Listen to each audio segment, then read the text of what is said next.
Yo, what's up mga kaibigan? Nandito na tayo magkwentuhan. Si Austin Reaves ay nag-average ngayong season ng 20.2 points, 4.5 rebounds, and 5.8 assists per game while playing the number 3 option sa likod ng dalawang All-NBA first team players Luka Doncic and LeBron James.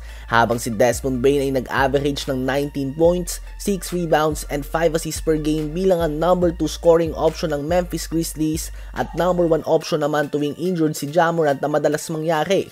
Well, si Desmond Bane nga ay na-trade kapalit si KCP, Cole Anthony at 4 na unprotected first round pick at isang first round pick swap. Dahil dito ay umangat nga ang trade value ni Austin Reaves dahil kung kayang makakuha nga ng Grizzlies ng ganito kadaming draft picks bilang kapalit ni Desmond Bane na mas maganda pa ang stats ni Austin Reaves ngayong season, hindi nga magsasettle ang Lakers sa isang backup center lang bilang kapalit ni Reaves na isa sa mga most improved players ngayong season at patuloy pa na nag-i-improve unlike ni Desmond Bane na bumagsak ng 4 points per game ang stats kumpara sa nakaraang taon.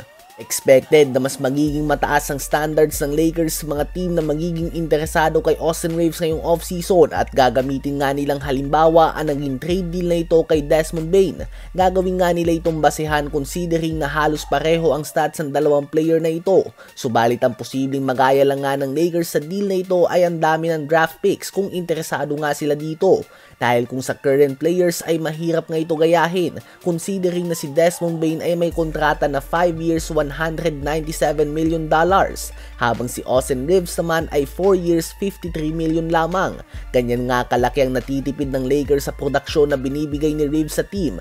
Halos isang taon lang nga ni Desmond Bane ang buong 4 na taon ni Austin Reaves kahit na mas maganda pa ang stats ni AR-15. Ano ba ang masasabi nyo tungkol dito? Ngayon ay tumungo naman tayo sa balita na ang Chicago Bulls ay pinaplano na bigyan ng contract extension ng kanilang head coach Billy Donovan. Isang desisyon na hindi madami ang sang-ayon dahil ang Bulls ay may record lamang na 195 wins and 205 losses sa kanyang pangunguna sa loob ng 5 taon. Bukod dyan ay sa 5 taon na ito ay may isang panalo lamang sila sa playoffs. So hindi nga talaga maganda ang record niya bilang head coach. Hindi lamang sa Chicago Bulls kundi pati na rin noon sa OKC kung saan nilaglag ang OKC noon na may prime Westbrook, Paul George at medyo past prime Carmelo Anthony ng Utah Jazz na pinapangunahan ng rookie Donovan Mitchell.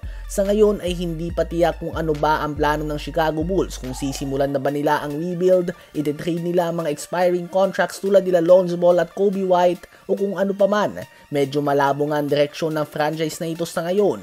Medyo matanda na ang mga players sila para sa rebuild at hindi naman sapat ang galing nila para maging isang playoff team.